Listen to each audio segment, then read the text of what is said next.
Hey guys, so today I wanted to just do a quick review of the Parnis GMT PS, which is the Pepsi version of their homage to the Rolex GMT Master 2. Before we do that, quick wrist check. Currently wearing my Rolex Explorer 2 black dial. So, onwards and upwards. Basically, I got this watch from parnis.org and I paid £99 for it. Really like the Pepsi GMT Master 2 design, but I already have the Explorer 2. Didn't really want to buy another Rolex GMT, but I love the red and blue bezel, so I decided to go for a cheap Chinese homage and just see how good or bad these things actually are. So it's looked pretty good to me. It's a 316L steel, which is brushed, and the original Clasp I wasn't particularly keen on from an aesthetic point of view. It was this guy, and so it's pretty much just a flat clasp with Parnis engraved on it, double release. It's okay, there's nothing particularly wrong with it, but I actually fancied a glide lock. I wanted to put a glide lock onto it. So I bought this one from AliExpress. Unfortunately, it's got a Rolex logo on it, so clearly it was destined for the fake market. But nonetheless, it's a glide lock, and as you can see, it's got the ratcheting system on it. So I can modify the clasp like that, and that's all good, and it looks great. Just wish it didn't have the logo on it, but never mind. Anyway, so as I say, it's completely brushed. We've got that green and red, the blue and red bezel there.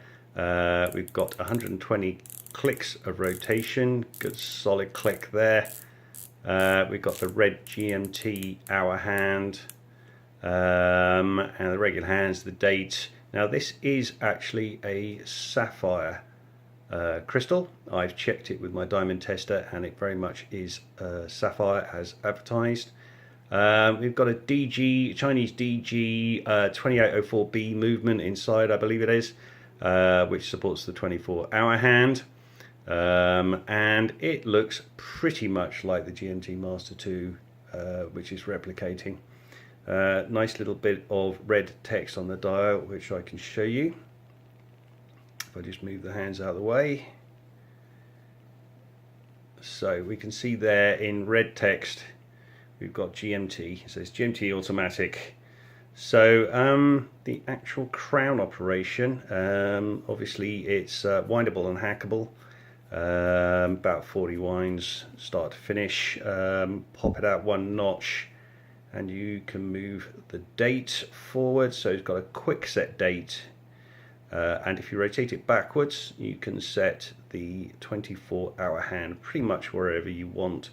It doesn't go up in 1 hour steps, it's continuously variable, which is nice because if you ever go to a country that has a quarter or half hour differential, not a full hour, that's not a problem with this watch.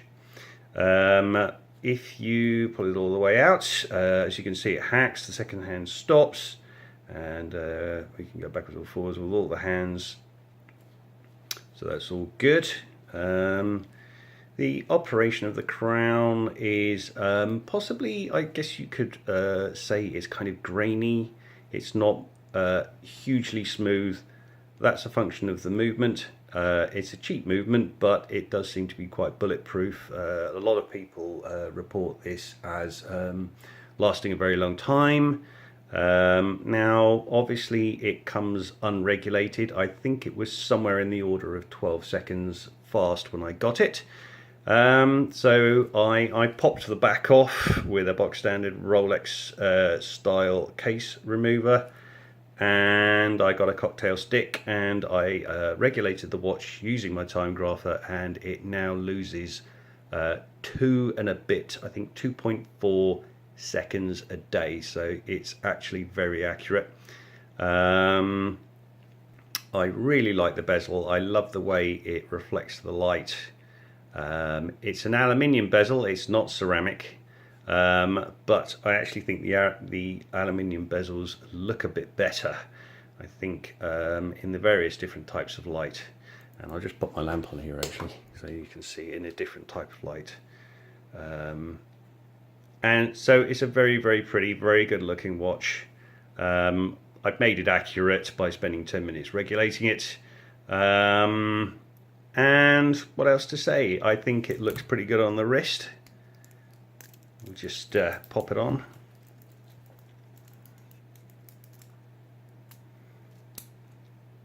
There it is on the wrist. Very, very nice looking watch. I think that's a bargain at 99 quid. You know, good and accurate, pretty solid. The brushing looks extremely similar to that of the Rolly. Can't really complain about that. Obviously it's a similar clasp. So yeah, would I recommend this watch? Absolutely. It's actually a watch that gets a lot of wrist time for me simply because I love the way it looks so much. I love the pop of colour, the blue and the red. So yes, I would recommend it. I bought it from Parnis.org. There's a lot of people are saying a lot of things about Parnis and that they're various different manufacturers and the parts can be different and so on and so forth, depending on whether you buy from eBay, whether you get it from AliExpress, wherever you get it from. I have two Parnis watches. I bought them both from Parnis.org, and I found them to be pretty much as advertised. The sapphire is genuine sapphire and so on. You know, these movements, usually either something like a Miyota or a Seagull, or in this case a DG, they are fine. There really isn't anything wrong with the movements. They're pretty much bulletproof. So, you know, I would say if you want to get a homage to this beautiful watch, 99 quid, you can't really go wrong. Even if it only lasts you a couple of years, and I'm expecting this to last. I wear it occasionally, I don't wear it every single day, so there's no reason why it shouldn't last a long time. But just look at that bezel, it's the bezel that does it, and the red stem on the GMT hand. It really is a beautiful thing, and how they can make this for 99 quid, I'm not entirely sure how they do it, but they've managed it, and good on them. So yeah, that's pretty much it. This is a recommended watch, so if you want it, go for it. Goodbye and see you next time.